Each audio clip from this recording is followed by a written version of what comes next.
Halo, Assalamualaikum. Oke, dalam kesempatan kali ini saya akan berbagi informasi kepada teman-teman semua tentang jurnal Scopus. Nah, kali ini temanya adalah 7 jurnal Scopus yang gratis atau free.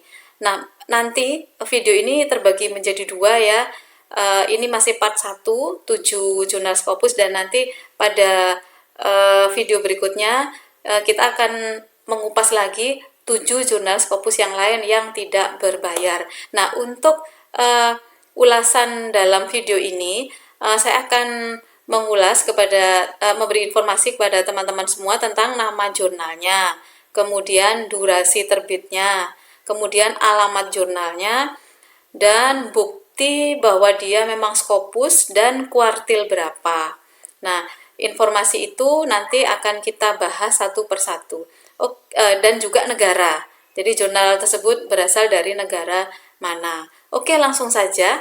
Yang pertama adalah jurnal Computer Science and Information System. Jadi nama jurnalnya adalah Computer Science and Information System. Berarti rumpunnya atau disiplin ilmunya adalah ilmu yang berhubungan dengan informatika atau ilmu komputer.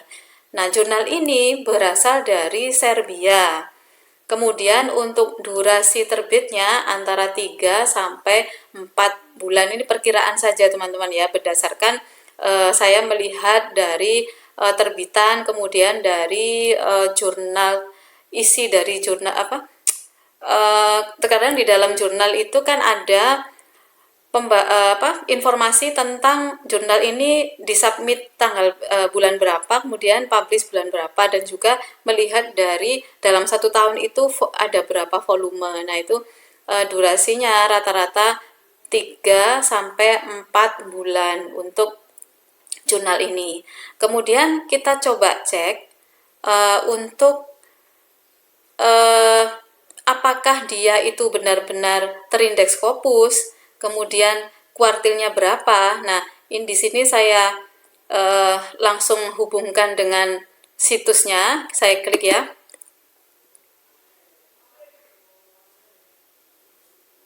Nah, kita lihat dia kuartil berapa, dan semua informasi tentang jurnal ini itu seperti apa. Nah, ini setelah saya masuk di Skimago, kemudian jurnal ini yang berasal dari Serbia ini ya, kemudian H-indeksnya 21, kemudian subjek areanya Computer Science. Berarti kalau seperti ini, subjek areanya dari jurnal ini hanya satu saja ya teman-teman ya, Computer Science. Kemudian publishernya juga ada, sudah disebutkan Comsys Consortium. Kemudian ISSN dan coverage. Nah, coverage ini penting karena untuk tahu bahwa jurnal ini masih terindeks Scopus atau tidak. Karena gini, ada jurnal di mana jurnal tersebut sebenarnya dia sudah terreject dari Scopus atau discontinue, tapi masih ada di sini. Nah, ini biasanya di tahun-tahun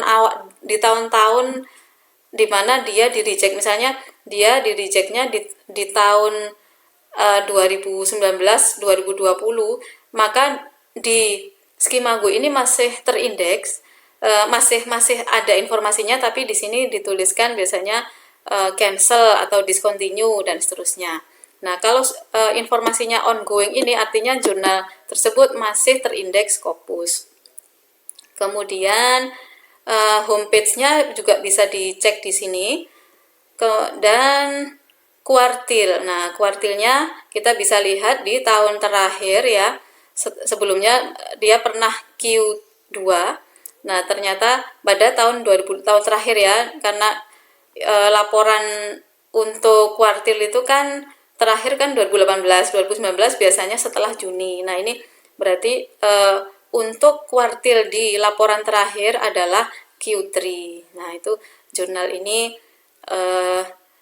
cukup bisa diperhitungkan teman-teman, bagi yang mungkin ingin mempublish yang disiplin ilmunya computer science, ini juga bisa jadi pertimbangan.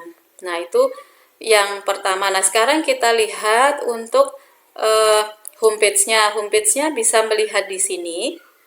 juga sudah saya tautkan linknya di sini.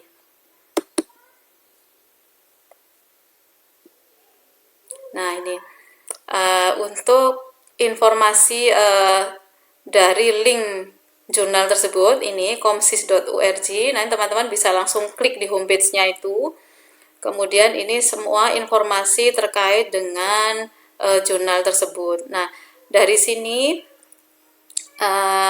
teman-teman juga bisa cek untuk informasi bahwa dia itu free atau tidak, itu memang ada yang secara eksplisit sudah disebutkan di jurnal, di informasi dalam jurnal ini, tapi juga ada yang tidak gitu ya.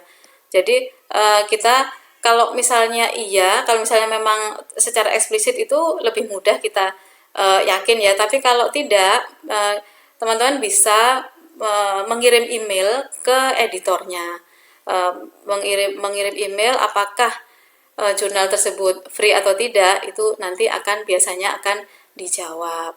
Nah, seperti ini informasi-informasinya. Nah, kalau kebetulan untuk jurnal ini di sini sudah disebutkan author charger. Nah, ini kan there are no author charge for regular submission. A charge may be imposed to editor of special issue to cover printing expense. Jadi jurnal ini untuk terbitan reguler itu free, tapi ada kan memang terbitan itu yang special issue. Biasanya itu berasal dari conference, yang mana conference tersebut manuskripnya terseleksi peer review yang ketat, kemudian layak untuk masuk ke jurnal, maka untuk manuskrip itu akan dipublish dalam link jurnal, dalam publisher jurnal yang terindeks Scopus. Nah, itu berbayar. Nah, berbayarnya biasanya tergantung kesepakatan antara penyelenggara conference dengan publisher dari jurnalnya. Oke, itu ya yang pertama. Nah, sekarang kita masuk yang kedua. Yang kedua adalah Discrete Mathematics and Theoretical Computer Science. Jadi ini jurnal ini adalah jurnal matematika dan komputasi. Jadi bagi teman-teman yang disiplin ilmunya itu bisa mencoba jurnal ini. Nah, jurnal ini berasal dari Perancis, negara Perancis. Kemudian durasinya, nah ini setelah saya cek, durasinya memang variatif ya. Saya cek ada yang dalam 2 bulan itu publish, mulai submit sampai 2 bulan, tapi rata-rata 9 bulan. Jadi mulai submit sampai dengan publish itu 9 bulan. Nah, di sini teman-teman juga bisa mempertimbangkannya. Kemudian kita cek di Skimago.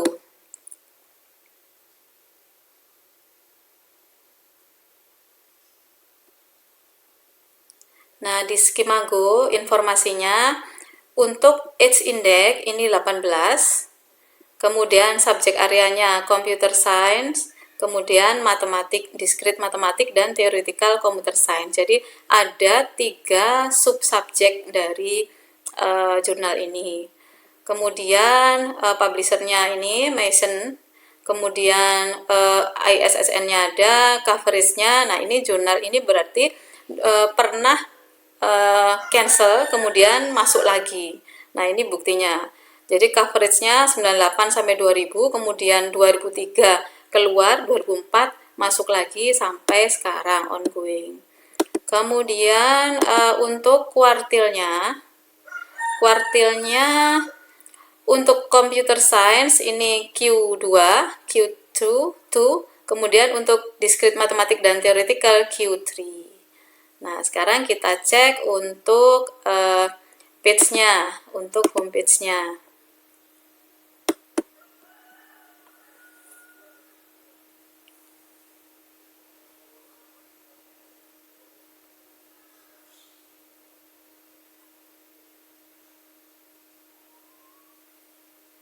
Nah, ini untuk homepage-nya, untuk alamat dari jurnalnya.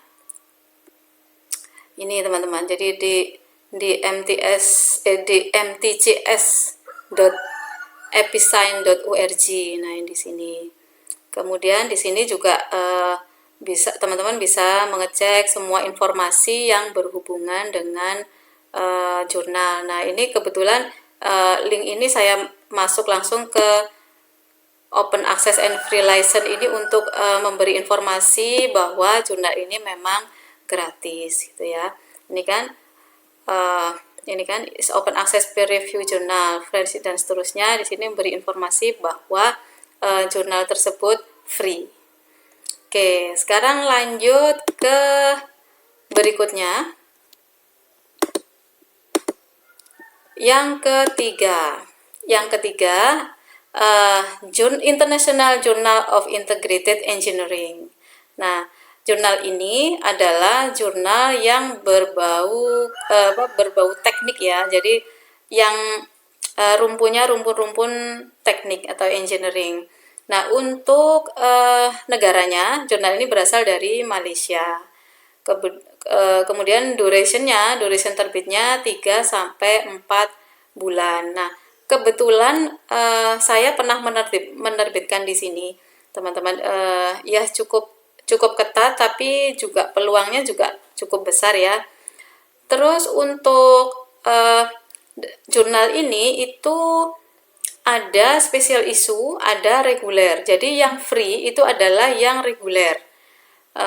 Jadi yang saya review di sini yang 3 sampai 4 bulan ini adalah yang reguler. Kemudian kita lihat di Skimago ya. Kita lihat di Skimago.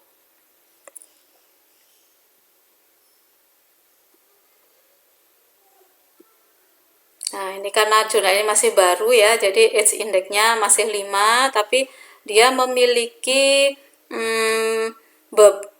cukup banyak sub bidang ilmu, mulai dari teknik sipil, electrical, industrial, mechanical, kemudian mechanic of material, kemudian ada material science juga. Penerbitnya adalah UTHM, jadi dari kampus UTHM Malaysia ya. Kemudian coveragenya mulai 2017 sampai sekarang, masih baru. Dan kita lihat untuk kuartilnya ini ada yang Q4 untuk yang sivil dan mechanic of material. Yang lainnya seperti electrical, industrial itu masuk Q3. Nah, sekarang kita cek untuk websitenya. Kita klik websitenya. Nah, ini memang saya tautkan langsung di informasi pembayarannya. Nah, di sini sudah dijelaskan bahwa the journal does not require any article processing charge or any article submission charge. Nah, ini sudah ada informasi jelas di sini ya bahwa jurnal ini gratis kecuali yang special issue. Oke, sekarang lanjut ke jurnal berikutnya. Oke, yang ketiga. Kemudian kita lanjut yang keempat. Nah, yang keempat adalah International Journal of Mathematical Engineering and Management Science. Jadi jurnal ini materi yang diangkat adalah matematika, kemudian teknik, dan manajemen sains. Jadi ini skupnya lebih banyak ya teman-teman ya. Dan jurnal ini berasal dari India. Kemudian untuk durasi terbitnya antara 3 sampai 4 bulan. Nah, kita coba cek di Skimago dulu ya. Kita cek di Skimago.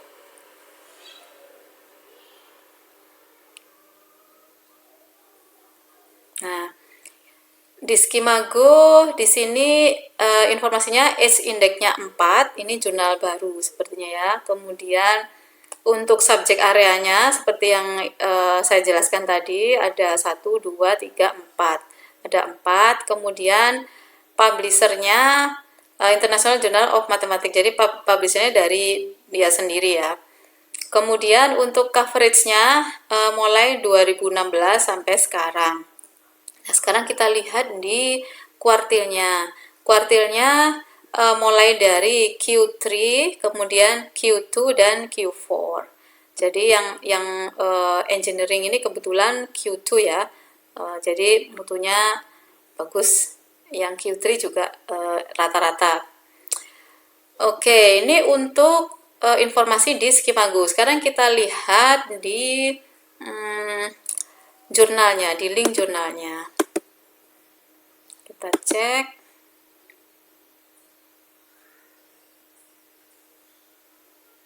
Nah, ini.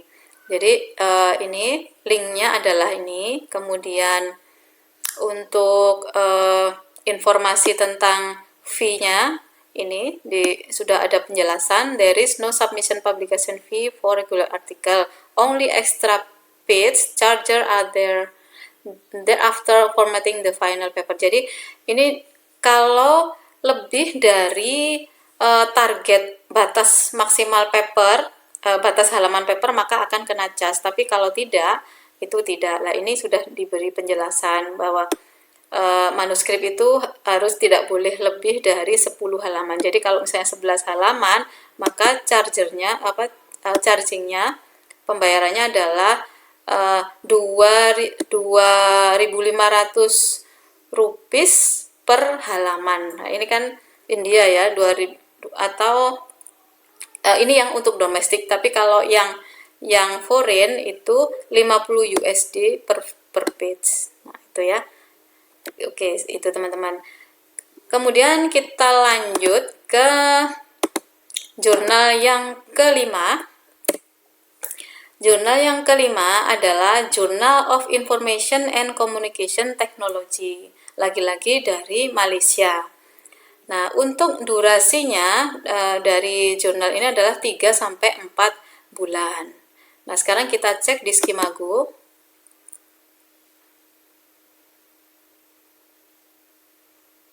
Nah, di Skimago informasinya bahwa age index-nya 6. Ini biasanya jurnal baru juga ya. Kemudian untuk subjek areanya ada computer science dan matematik. Dan untuk coverage-nya mulai 2011 sampai sekarang. Dan untuk kuartilnya untuk computer science itu Q3 dan matematik juga Q3. Nah, itu. Terus kita cek juga di linknya. Kita lihat di link jurnalnya. Nah, ini untuk link jurnalnya. Nah, ini sudah saya carikan informasi tentang artikel processing charge. Nah, ini dijelaskan bahwa GICT charge neither article processing charge nor article submission charge. Jadi tidak ada fee untuk submit maupun untuk publish. Nah, ini sudah dinyatakan gratis di situsnya ya. Oke. Lanjut untuk yang keenam. Nah, yang keenam adalah cluster computing. Ini kebetulan memang dari 1 sampai 6 banyak yang berbau computing ya, berbau komputasi dan keteknikan. Nah, jurnal cluster computing ini kalau dia dari namanya ini jurnal ini cukup spesifik ya. Kemudian untuk country-nya, negaranya, ini jurnal ini berasal dari Nederland. Kemudian durasi terbitnya adalah 3 bulan ya. Kemudian untuk yang informasi yang di Skimago kita cek.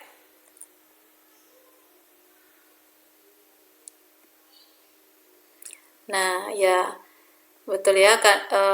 Jadi sesuai dugaan saya bahwa cluster computing ini adalah jurnal spesifik. Biasanya jurnal spesifik itu memiliki kekhususan dalam bidang yang spesifik dan age index-nya itu biasanya besar. Nah, kita lihat dia coverage-nya untuk subjek areanya adalah Computer Network and Communication Software. Jadi yang bagi teman-teman yang mungkin di bidang jaringan, di bidang komunikasi, jurnal ini bisa dipertimbangkan untuk tempat submit. Terus untuk coveragenya mulai 2005 sampai hari ini. Nah, kita cek untuk kuartilnya. Kuartilnya di sini adalah jurnal Q2. Nah, jurnal Q2 memang bagus ya, tapi juga tingkat kesulitannya juga lumayan gitu ya. Oke, kemudian lanjut untuk situs site-nya.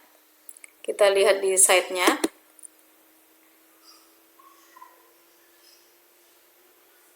Nah, ini adalah situsnya dari jurnal Cluster Computer. Dia adalah dari penerbit Springer ya. Dari yang kita ulas tadi kebanyakan dari Elsevier, tapi ini Springer.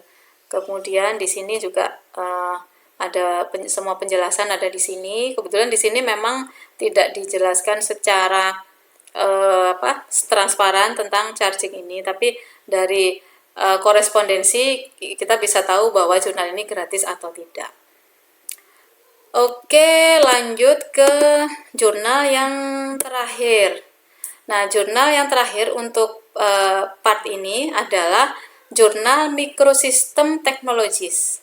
Nah, jurnal Microsystem Technologies ini kalau dilihat dari namanya itu juga spesifik ya. Nah, jurnal ini berasal dari Jerman. Kemudian untuk durasi waktu mulai submit sampai terbitnya antara 2 sampai 3 bulan. Nah, kemudian untuk link Skimago-nya kita cek.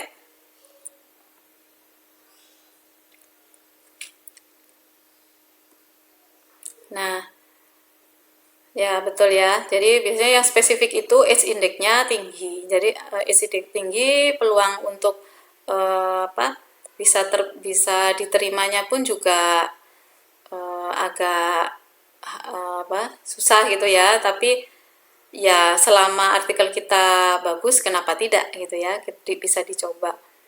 Kemudian untuk subjek areanya ini ada hardware and architecture, kemudian electrical and electronic engineering, material science, dan fisik. Jadi fisika juga masuk di sini, fisika dan astronomi. Kemudian untuk coveragenya ini mulai tahun 94 teman-teman. Jadi jurnal ini memang jurnal yang sudah lama dan sampai sekarang. Nah, ini biasanya jurnal ini bagus ini ya. Nah, ini kuartilnya. Nah, kuartilnya rata-rata Q3 dan Q2. Dia juga pernah Q1 untuk hardware and architecture, tapi sepertinya sampai beberapa tahun terakhir ini konsisten di sini ya, Q3 dan Q2. Nah, sekarang kita cek untuk websitenya. Websitenya ini sebentar, saya langsung masuk di ini aja ya. Saya masuk di Skimago-nya. Nah, websitenya bisa kita klik di sini, homepage. Nah, ini adalah websitenya. Nah, semua informasi dan submission, proses submit dan seterusnya itu ada di sini semua. Oke, jadi itu teman-teman untuk pembahasan jurnal Scopus pada part kali ini. Kita akan lanjutkan di part berikutnya pada video berikutnya. Mudah-mudahan informasi ini bermanfaat. Untuk link-link jurnal dari 7 jurnal yang sudah saya review tadi itu teman-teman bisa melihat di deskripsi, nanti bisa diklik saja untuk alamat jurnal yang sudah saya review tadi. Nah, dari situ nanti teman-teman bisa langsung melanjutkan untuk submit kalau misalnya memang ada yang dibutuhkan. Oke, jika suka dengan video ini silahkan subscribe, share, dan like. Terima kasih. Assalamualaikum.